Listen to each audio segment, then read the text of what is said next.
Nottingham Forest crucially getting that win 2-1 against West Ham away. It's been a bit of a drop-off for them recently. They have dropped a few points here and there, but that win was crucial in terms of the table because now they're still in with a chance. They need to beat Chelsea this weekend. Yeah. And what kind of was the reason? What do we think is the reason for that drop-off? Running out of gas.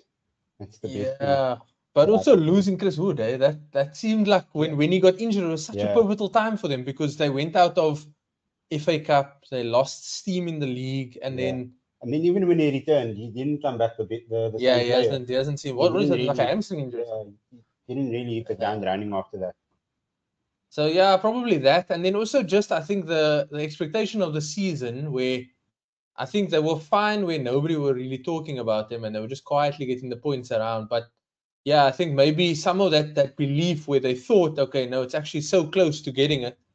They're not completely out. If they somehow turn up and they beat Chelsea, then they will move up there. I think Villa play United, so maybe Villa move into the top 5. Yeah. Newcastle play Everton, and I think that's at home, right? Because they played the last game at Goodison now over the weekend.